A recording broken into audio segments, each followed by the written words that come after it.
ओम नमः शिवाय। श्री शिवाय नमस्तुभ्यं। यह शिवरात्रि माँ पार्वती और भगवान शंकर की विधिवत पूजा करने की वेला होती है। बहुत ही सुंदर समय होता है, बहुत ही सुंदर मुहूर्त होता है। शिवरात्रि पर काफी शुभ योग बन रहे हैं। ऐसे में शिवरात्रि के इस व्रत कथा का पाठ जरूर करना चाहिए या सुनना चाहिए। हिंदू पंचांग के अनुसार हर मास के कृष्ण पक्ष की चतुर्दशी तिथि में शिवरात्रि पड़ती है।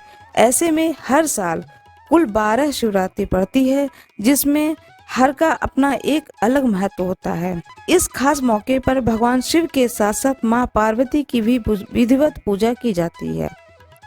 मान्यता है कि आज पूजा करने के साथ इस व्रत कथा का पाठ भी जरूर करना चाहिए या सुनना चाहिए। इसके करने से भगवान भोलेनाथ प्रसन्न होते हैं और घर में सुख समृद्धि बढ़ती है। अब मैं आपको शिवरात्रि की कथा सुनाने जा रही हूँ।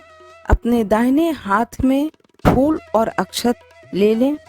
कथा पूर्ण हो जाने पर वह अक्षत और फूल भगवान शिव को समर्पित कर दें।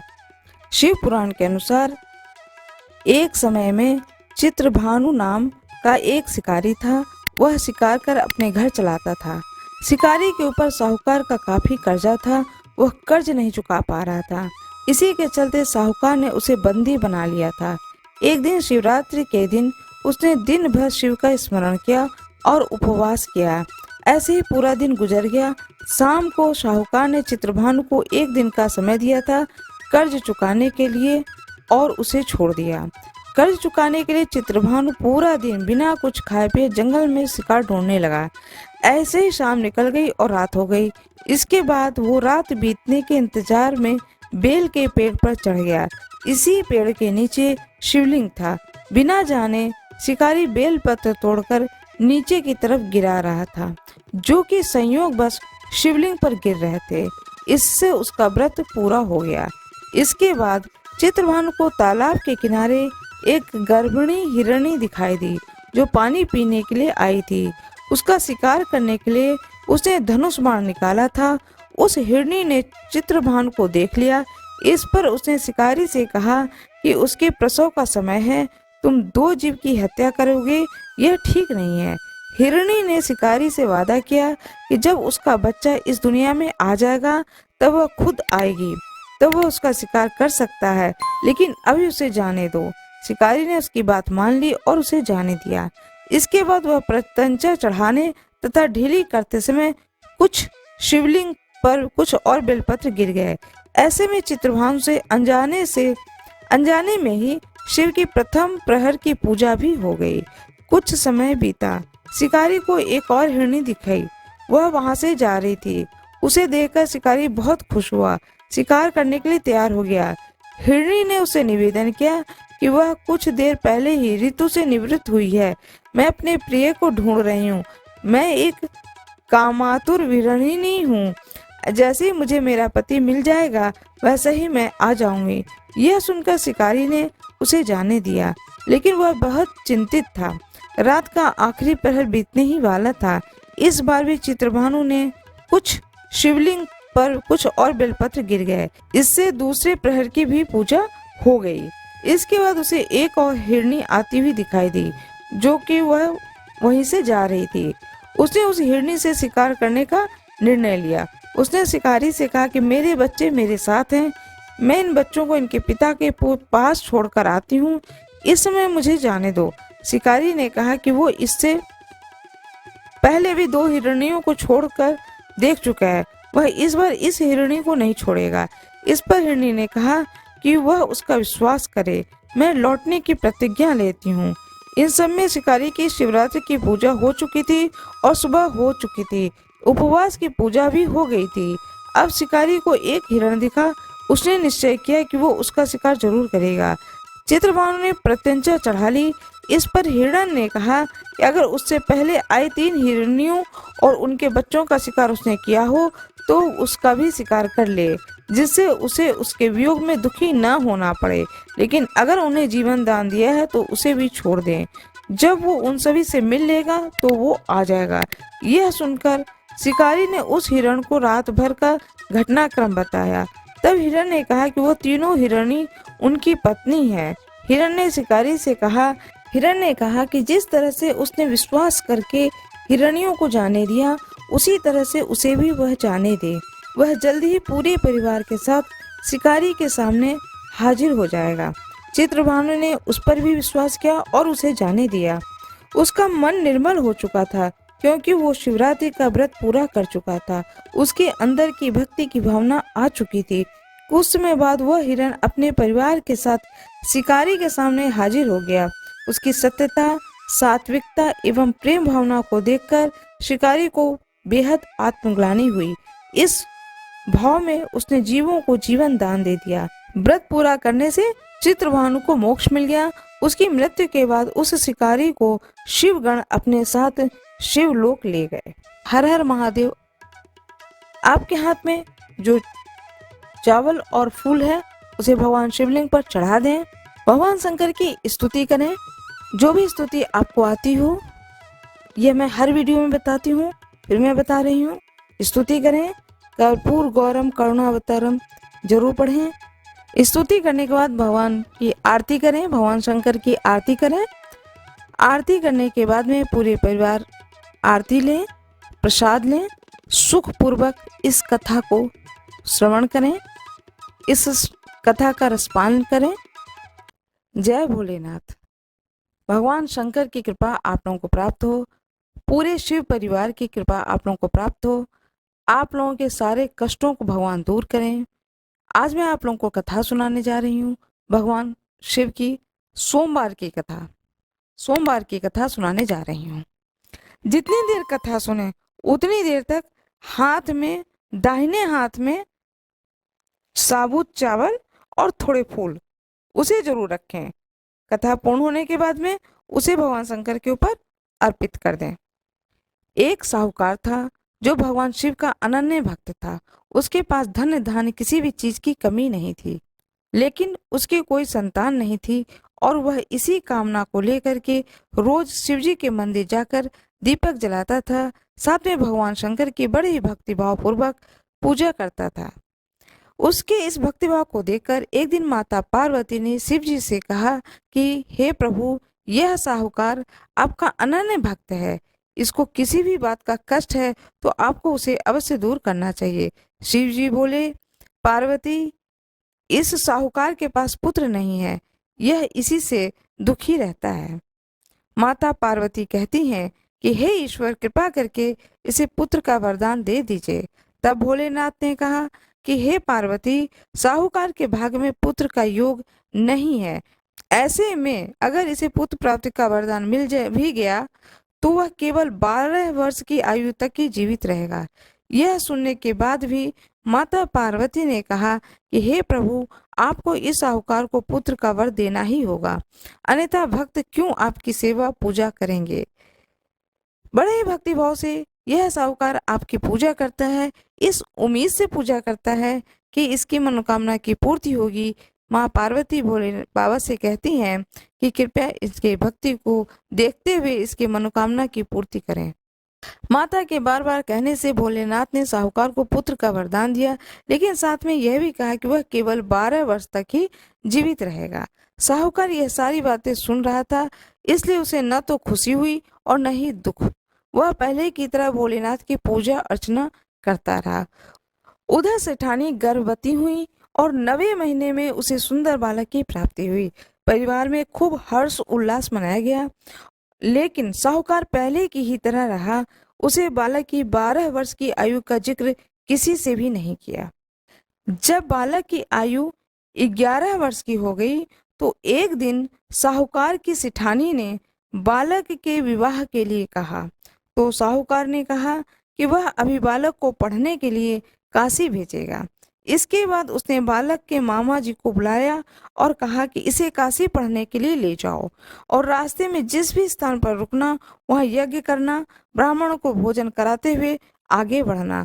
उन्होंने भी इसी तरह करते हुए जा रहे थे कि रास्ते में एक राजकुमारी का विवाह था। जिससे उसका विवाह होना था वह एक आंख से काना था। उसके पिता ने जब अति सुंदर साहूकार के बेटे को देखा तो उसके मन में आया कि क्यों न इसे ही घोड़ी पर बिठाकर शादी के सारे कार्य संपन्न करा लिए जाएं। तो उन्होंने मामा से बात की और कहा कि इसके बदले में वह धन देंगे। वह राजी हो गए। इसके बाद साहूकार का बेटा विवाह की वेदी पर बैठा और जब विवाह का कार्य संपन्न हो गए तो जाने से पहले उसने राजकुमारी को चुनरी के पल्ले पर लिख कर दिया कि तेरा विवाह तो मेरे साथ हुआ, लेकिन जिस राजकुमार के साथ भेजेंगे वह तो एक आंख का काना है। इसके बाद वह अपने मामा के साथ काशी के लिए चला गया। उधर जब राजकुमारी ने अपनी चुनरी पर यह लिखा हुआ पाया तो उसने राजकुमार के साथ जाने से मना कर दिया। तो राजा ने भी अपनी पुत्री को बारात के साथ विदा नहीं किया।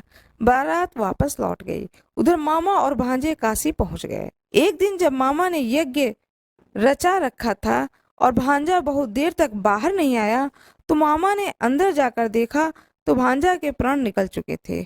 वह बहुत परेशान हुए, लेकिन सोचा कि अभी रोना पीटना मचाया तो ब्राह्मण चले जाएंगे, यज्ञ का कार्य अधूरा रह जाएगा। जब यह यज्ञ संपन्न हुआ तो मामा ने रोना पीटना शुरू किया। उसी समय शिव पार्वती उधर से जा रहे थे। माता पार्वती ने शिव जी से पूछा, हे प्रभु, ये कौन रो रहा है? तभी पता चलता है कि यह तो भोलेनाथ के आशीर्वाद से जन्मा साहूकार का पुत्र है। तब माता पार्वती कहती हैं कि स्वामी, इसे जीवित कर दें, अन्यथा रोते रोते इसके माता पिता के प्राण निकल जाएंगे। तब भोलेनाथ ने कहा कि हे पार्वती, इसकी आयु तो इतनी ही थी, वह भोग चुका है। लेकिन माता के बार बार आग्रह करने पर भोलेनाथ ने उसे जीवित कर दिया और लड़का ओम नमः शिवाय करते हुए जी उठा। मामा भांजे दोनों ने ईश्वर को धन्यवाद दिया और अपनी नगरी की ओर लौटे। रास्ते में वही नगर पड़ा और राजकुमारी ने उन्हें पहचान लिया। तब राजा ने राजकुमारी को साहूकार के बेटे के साथ बहुत सारे धन धान्य के साथ विदा किया। उधर साहूकार और उसकी पत्नी घर के छत पर बैठे थे। उन्होंने यह प्रण कर रखा था कि यदि उनका पुत्र सकुशल न लौटा तो वह छत से कूदकर अपने प्राण त्याग देंगे। तभी लड़के के मामा ने आकर साहूकार के बेटे और बहू के आने का समाचार सुनाया, लेकिन वह नहीं माने। तो मामा ने शपथ पूर्वक कहा। तब तो दोनों का विश्वास हो गया और दोनों अपने बेटे बहू का स्वागत किए।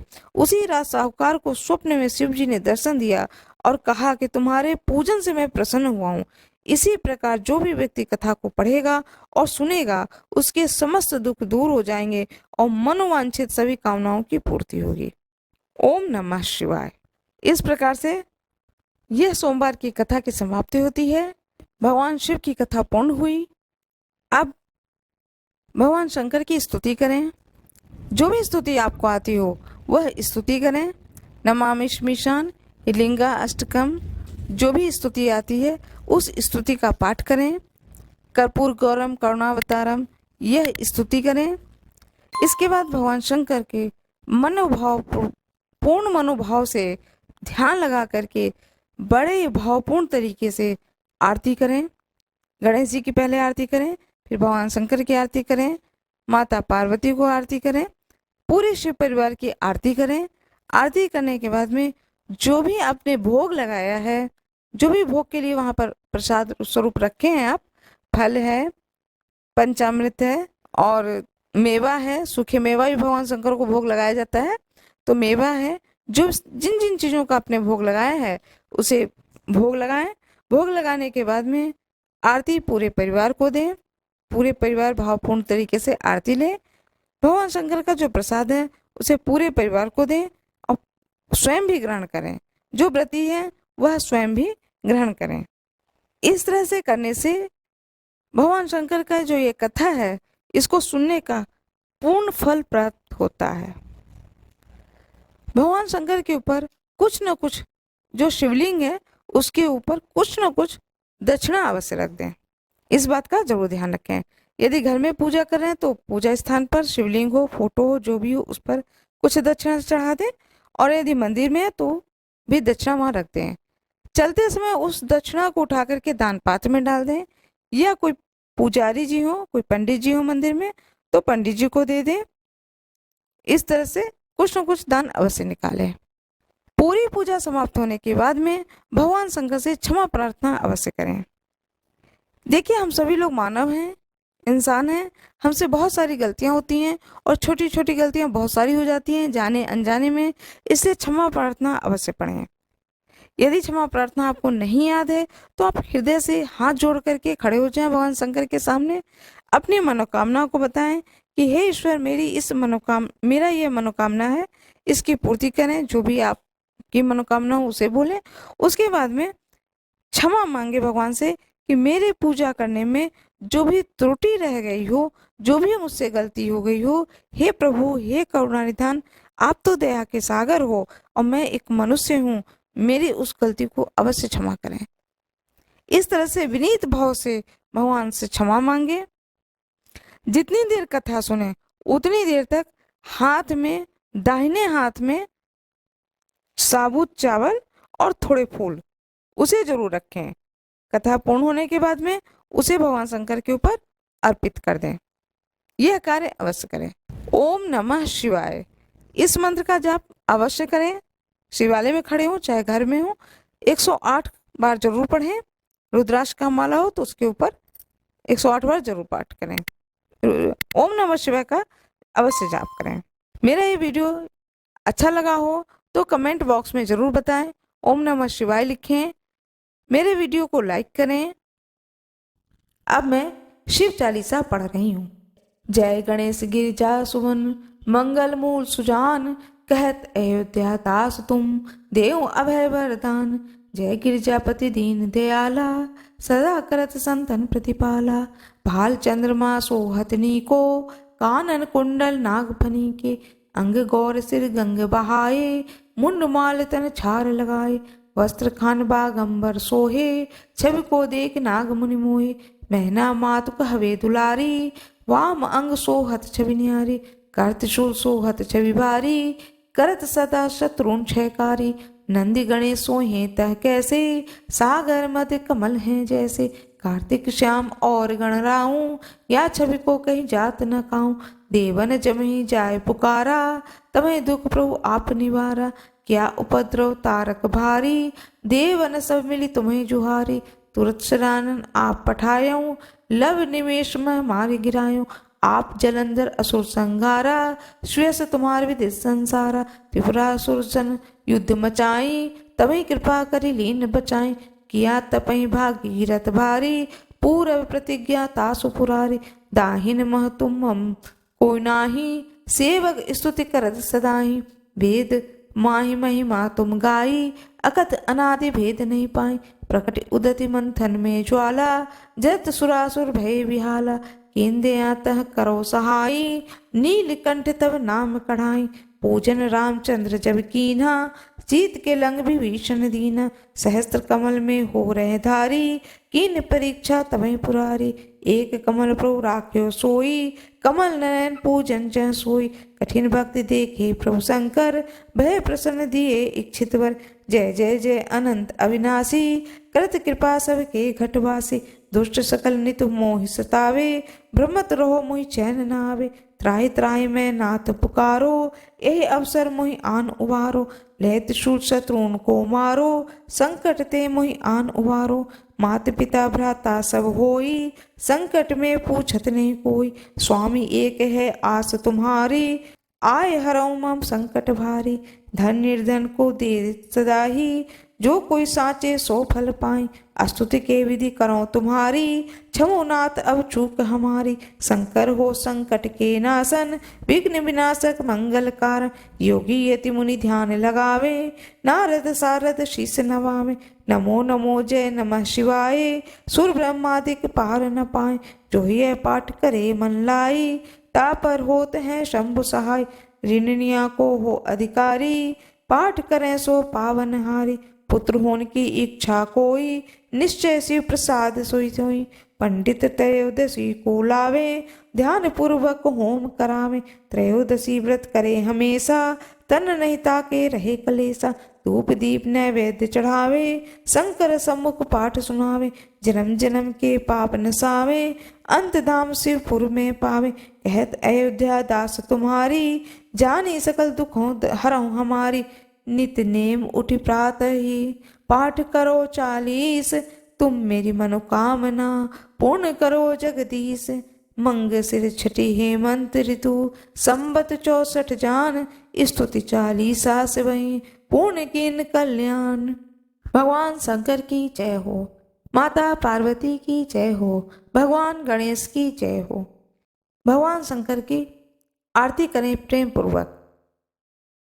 जय शिव ओमकारा, बाबा जय शिव ओमकारा, ब्रह्मा विष्णु सदा शिव, ब्रह्मा विष्णु सदा शिव, अर्धांगी धारा। जय शिव ओमकारा, एकानन चतुरानन पंचानन राजे, हंसासन गरुणासन, हंसासन गरुणासन, वृषवाहन साजे। ओम जय शिव ओमकारा, 2 भुज 4 चतुर्भुज 10 भुज अति सोहे, तीनों रूप निरखता, तीनों रूप निरखता, त्रिभुवन जन मोहि। ओम जय शिव ओमकारा, अक्षमाला वनमाला मुंडमाला धारी, त्रिपुरारी कंसारी करमाला धारी। ओम जय शिव ओमकारा, श्वेतांबर पीतांबर बागंबर अंगे, सनकादिक ब्रह्मादिक भूतादिक संगे। ओम जय शिव ओमकारा, कर के मध्य कमंडल चक्र शूल धरता, सुखकारी दुखहारी जगपालनकारी। ओम जय शिव ओमकारा, ब्रह्मा विष्णु सदा शिव जानत अविवेका, प्रणवाक्षर में शोभित ये तीनों एका। ओम जय शिव ओमकारा, त्रिगुण स्वामी जी की आरती जो कोई नर गावे, कहत शिवानंद स्वामी, कहत हरिहर स्वामी, मनवांछित फल पावे। जय शिव ओमकारा, ओम जय शिव ओमकारा। अब स्तुति करना है भगवान शंकर का। कर्पूर गौरम करुणावतारम, संसार सारम भुजगेंद्र हारम, सदा वसंतम हृदयारविंदे, भवम भवानी सहितं नमामि। नीलाम्बुजश्याम मन कोमलागम, सीता समारो पितवातिभागम, पाणो महासा यकचारुचापम, नमामि रामं रघुवंशनाथम। भोले बाबा की जय हो, गणेश भगवान की जय हो, माता पार्वती की जय हो, तुलसी माता की जय हो, गंगा मैया की जय हो, सभी दृश्य ऋषि मुनियों की जय हो, अदृश्य ऋषि मुनियों की जय हो, सभी देवताओं की जय हो, विष्णु भगवान की जय हो। अगर कोई आपकी मनोकामना पूरी ना हो रही हो या फिर तमाम प्रयासों के बावजूद आपको कैरियर में सफलता ना मिल रही हो या व्यक्तिगत जीवन में परेशानियां चल रही हो, कोई भी दिक्कत हो, तो अब की बार सोमवार का व्रत करके यहाँ बताई गई व्रत कथा का श्रवण अवश्य करें। मान्यता यह है कि सोमवार के दिन अगर व्रत रखकर इस कथा का श्रवण किया जाए तो जातकों की मनचाही मुराद पूरी हो जाती है। मेरा यह वीडियो कैसा लगा, लाइक करें, शेयर करें, सब्सक्राइब करें। जो भी नए हो मेरे इस वीडियो पे वो मेरे वीडियो को लाइक जरूर कर दें। लाइक करना, शेयर करना न भूलें। कमेंट बॉक्स में हर हर महादेव अवश्य लिख दें। आज मैं एक बात आप लोगों से कहना चाहती हूँ, जिस किसी भी व्यक्ति को अपने जन्म पत्री से संबंधित किसी भी तरह की कोई भी समस्या, मन में शंका हो कि मैं अपनी कुंडली दिखा लूं, किसी को अपनी जन्म कुंडली दिखवा लूं, तो आप मेरे इस कमेंट बॉक्स में अपनी डेट, टाइम, डे सब कुछ डाल दें। साथ में आप अपना मोबाइल नंबर डाल दें। वैसे इसमें व्हाट्सएप नंबर भी रहता है, आप चाहें तो व्हाट्सएप पे भेज दें। फ्री ऑफ कॉस्ट मैं जन्म पत्री देखने के एक भी पैसे नहीं लूँगी। आप कांटेक्ट करें मुझसे। जो भी आपकी समस्या होगी उस समस्या का निदान बताने की मैं पूरी कोशिश करूंगी, जिससे कि आपकी समस्याओं का समाधान आपको मिल सके। आपकी जन्म पत्री को देख करके जहाँ कहीं भी आप रह रहे हो, आपकी पत्री के अनुसार, जरूरत के अनुसार आपको कौन सा नग पहनना चाहिए, किस मंत्र का जाप करना चाहिए, किस देवी देवता की आराधना करनी चाहिए, किस समस्या से आप ग्रसित हैं। बहुत सारी चीज़ें छोटी छोटी होती हैं, बहुत छोटी छोटी चीज़ें होती हैं जिनकी जानकारी कई बार होते हुए भी भूल जाता है व्यक्ति, तो वह सारी जानकारी मैं आपको दे सकती हूँ। जो कोई भी मेरे इस चैनल पर नए आए हों वह चैनल को सब्सक्राइब करें।